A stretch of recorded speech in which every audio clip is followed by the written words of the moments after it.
अवधूत चिंतन श्री गुरुदेव दत्त श्री स्वामी समर्थ. स्वामी भक्तांनो, तुम्ही रोज देवासमोर दिवा लावता का?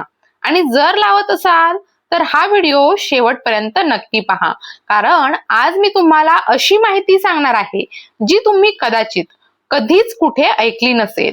तुमच्या घरात लावलेला साधा दिसणारा दिवा, तोच दिवा तुमच्या आयुष्यात सुख आणतो की संकट, तुमची प्रार्थना देवापर्यंत पोहोचते की अर्धवट राहते, हे सगळं त्या दिव्यावर अवलंबून असतं. हो, अगदी बरोबर ऐकलं तुम्ही. दिव्याची वात पूर्ण जळते का, अर्धवट राहते का, की त्यावर फूल तयार होतं, या प्रत्येक गोष्टीचा तुमच्या आयुष्यावर थेट परिणाम होतो.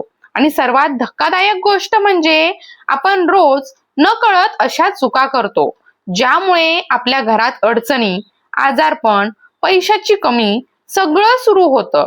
म्हणूनच आजचा हा व्हिडिओ फक्त माहिती नाही, तर तुमच्या आयुष्यात बदल घडवणारा आहे. म्हणून शेवटपर्यंत लक्ष देऊन ऐका आणि ही माहिती प्रत्येक भक्तापर्यंत पोहोचवण्याचा नक्की प्रयत्न करा. मित्रांनो, तुम्ही कधी पाहिलं आहे का, दिवा लावला आणि थोड्या वेळाने त्याची वात वरून गोलसर फुलासारखी झाली? जर तुमच्या सोबत असं होत असेल तर समजा तुम्ही खूप भाग्यवान आहात, कारण याचा सरळ अर्थ असा असतो की देवाने तुमची प्रार्थना ऐकली आहे. तुमच्या पूजेमुळे देव प्रसन्न झाले आहेत. हो, हा साधा फूल नाही, हा देवाकडून मिळालेला संकेत असतो. कधी कधी तर एका वातीत एकापेक्षा जास्त फुलं तयार होतात.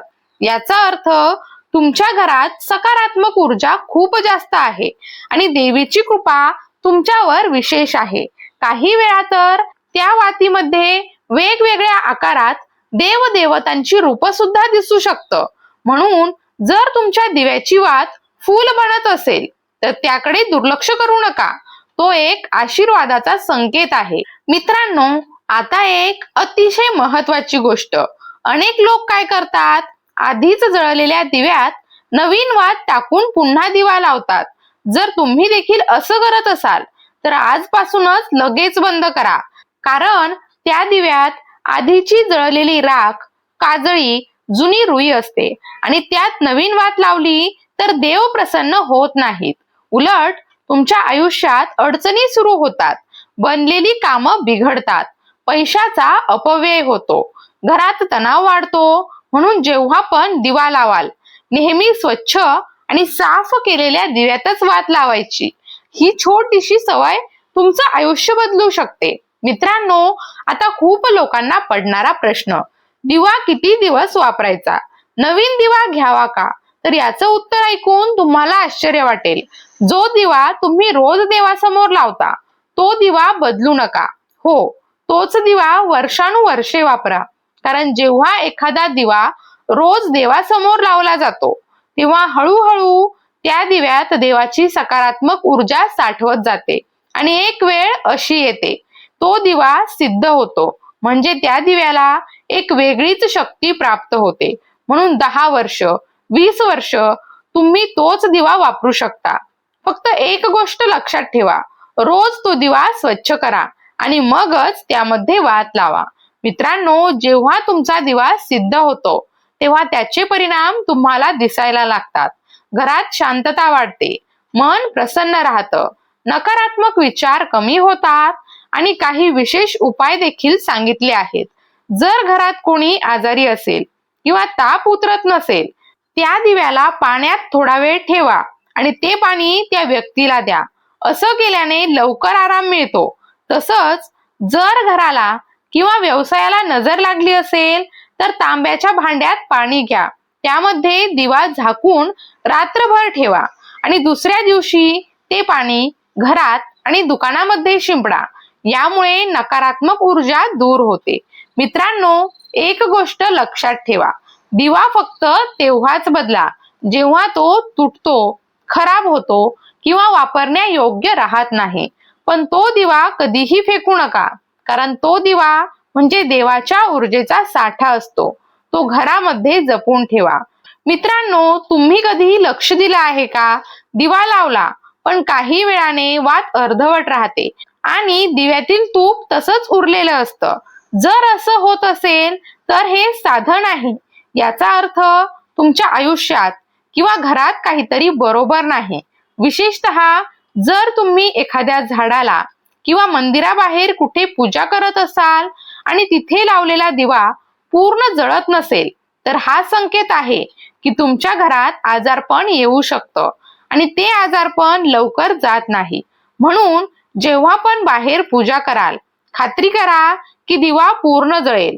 ही गोष्ट छोटी वाटते, पण परिणाम मोठा असतो. मित्रांनो, आता सर्वात गंभीर संकेत. जर तुमच्या घरात पूजा करताना दिवा वारंवार विझत असेल, तर हे दुर्लक्ष करू नका, कारण हा थेट संकेत आहे की तुमच्या घरात नकारात्मक ऊर्जा असू शकते. हो, काही अशा शक्ती की ज्या इच्छित नाहीत की तुमच्या घरात देवाची कृपा यावी, त्या तुमच्या पूजेमध्ये अडथळा आणतात. म्हणून दिवा वारंवार विझतो किंवा वात पूर्ण जळत नाही. मित्रांनो, एक गोष्ट लक्षात ठेवा, एका ठिकाणी एकाच प्रकारची ऊर्जा राहू शकते, किंवा सकारात्मक किंवा नकारात्मक दोन्ही ऊर्जा एकत्र राहू शकत नाही. म्हणून ज्या नकारात्मक शक्ती असतात त्या कधीच इच्छित नाही की तुमच्या घरात देवाची कृपा यावी, कारण देवाची कृपा आली तर त्यांचा प्रभाव संपतो. मित्रांनो, यामध्ये घाबरायची गरज नाही, कारण प्रत्येक समस्येचा उपाय असतो. जेव्हा पण तुम्ही दिवा लावता, सर्वात आधी मन शांत करा आणि देवाचं स्मरण करा आणि मग अशी प्रार्थना करा, देवा, माझ्या आजूबाजूला जर कोणतीही नकारात्मक ऊर्जा असेल तर ती माझ्यापासून दूर कर आणि तुझी कृपा माझ्यावर कायम ठेव. ही प्रार्थना मनापासून करा. मित्रांनो, आता एक खूप प्रभावी उपाय जे खूप कमी लोकांना माहित आहे. जेव्हा तुम्ही दिवा लावता, त्याच्या भोवती गंगाजलाने एक वर्तुळ गोल काढायचं आहे आणि त्या वर्तुळाच्या आत दिवा ठेवा, कारण गंगाजल हे खूप पवित्र मानलं जातं आणि त्यामध्ये कोणतीही नकारात्मक ऊर्जा प्रवेश करू शकत नाही. गंगाजल हे कधीही खराब होत नाही आणि ते प्रत्येक ऊर्जेला सकारात्मक ऊर्जेमध्ये बदलण्याची ताकद ठेवतं. म्हणून जेव्हा दिवा त्या गंगाजलाच्या वर्तुळात असेल, तेव्हा कोणतीही वाईट शक्ती त्या दिव्याला विझवू शकत नाही. तुमची पूजा निर्विघ्नपणे पूर्ण होते आणि देवाची कृपा तुमच्यावर कायम राहते. मित्रांनो, आज आपण खूप महत्वाच्या गोष्टी जाणून घेतल्या. दिव्याची वात फुल बनणं, वात पूर्ण जळणं किंवा अर्धवट राहणं, दिवा वारंवार विझणं, एकच दिवा वापरण्याचं महत्व आणि गंगाजलाचा उपाय, या सगळ्या गोष्टी आपल्या आयुष्याशी थेट जोडलेल्या आहेत. म्हणून आजपासून जेव्हा पण दिवा लावाल, या सगळ्या गोष्टी लक्षात ठेवा, कारण छोट्या छोट्या सवयी मोठे बदल घडवतात. मित्रांनो, जर तुम्ही इथपर्यंत ऐकलं असेल तर कमेंट मध्ये नक्की लिहा श्री स्वामी समर्थ आणि सांगा, तुमच्या घरात दिवा लावताना वात कशी जळते, फूल बनतं का? मी प्रत्येक कमेंट वाचते. हा व्हिडिओ जास्तीत जास्त भक्तांपर्यंत नक्की पोहोचवा, कारण कदाचित ही माहिती कोणाचं आयुष्य बदलू शकते. लाईक करा, शेअर करा आणि अशाच भक्तिपूर्ण माहितींसाठी आपल्या श्री स्वामी समर्थ युट्यूब चॅनलला नक्की सबस्क्राईब करा. पुन्हा भेटूया अशाच एका नवीन आणि गूढ माहिती बरोबर. तोपर्यंत भिवू नको, स्वामी सदैव पाठीशी आहेत.